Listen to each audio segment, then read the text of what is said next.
আপনাদের সবাইকে নেতাজি কোচিং সেন্টারের ইউটিউব চ্যানেলে স্বাগত। আপনাদের মধ্যে অনেক স্টুডেন্ট আমাদের কাছ থেকে জানতে চেয়েছেন বিডিবি থার্ড ইয়ারের রিনিউয়ালটি কি করতে হবে। বিডিবি থার্ড ইয়ারের 600 টাকার স্টুডেন্টশিপ রিনিউয়ালটি কি করতেই হবে, বাধ্যতামূলক কি? এই ধরনের প্রশ্ন আমাদের কাছ থেকে করেছেন, আর সেই নিয়ে আলোচনা করব আজকের এই ভিডিওতে। অর্থাৎ আজকের এই ভিডিওটি বিডিবি থার্ড ইয়ারের জন্য খুবই গুরুত্বপূর্ণ। দেখুন, নেতাজি সুভাষ ওপেন ইউনিভার্সিটিতে যে রিনিউয়ালগুলো হয়, যেমন ফার্স্ট ইয়ারে থাকা অবস্থায় সেকেন্ড ইয়ারে রিনিউয়াল করতে হয়, অর্থাৎ সেকেন্ড ইয়ারে কোর্স ফি দিতে হয়। আবার সেকেন্ড ইয়ারে থাকা অবস্থায় থার্ড ইয়ারে কোর্স ফি দিতে হয়, এবং থার্ড ইয়ারে থাকা অবস্থায় ফোর্থ ইয়ারে কোর্স ফি দেওয়া হয়। এটা হচ্ছে স্টুডেন্টশিপ রিনিউয়াল। থার্ড ইয়ারের যে রিনিউয়াল হয় সেটা হচ্ছে স্টুডেন্টশিপ রিনিউয়াল। থার্ড ইয়ারের পর ফোর্থ ইয়ার। দেখুন, আপনি যদি কোনো পেপারে বা এক বা একাধিক পেপারে যদি আপনি ফেল করে যান, তাহলে তো তার জন্য আর একটা বছরের দরকার আছে, মানে আর একটা ইয়ারের দরকার আছে, মানে ফোর্থ ইয়ারের দরকার আছে। যদি আপনি ফেল করেন তাহলে ওই স্টুডেন্টশিপ রিনিউয়াল যে 600 টাকা সেটা আপনার কাজে দেবে, অর্থাৎ আপনার রেজিস্ট্রেশনটা বজায় রাখবে। অর্থাৎ আপনার ফোর্থ ইয়ারের রেজিস্ট্রেশন বজায় রাখার জন্য এই 600 টাকার স্টুডেন্টশিপ রিনিউয়ালটি করতে হয়।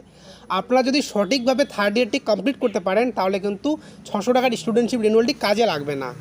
নেতাজি সুভাষ ওপেন ইউনিভার্সিটির তরফ থেকে রিসেন্টলি যে লাইভ মিটিংটা হয়েছে, সেই লাইভ মিটিং অনুযায়ী ইউনিভার্সিটি থেকে যে আপডেট এসেছে সেটা হচ্ছে বিডিবি থার্ড ইয়ারে 600 টাকার স্টুডেন্টশিপ রিনিউয়ালটি করতে হবে।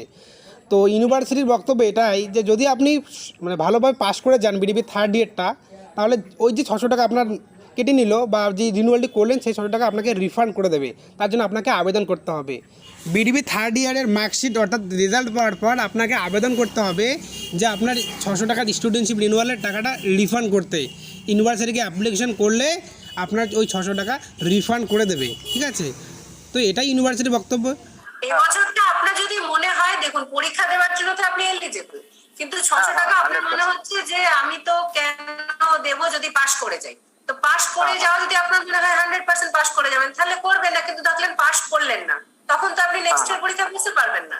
তাহলে তখন আপনার একবার রিনিউয়াল হয়, ইউনিভার্সিটি তাদের জন্য আরেকবার আগামী বছরে ফর্ম ফিল আপের আগে আরেকবার রিনিউয়াল খোলে।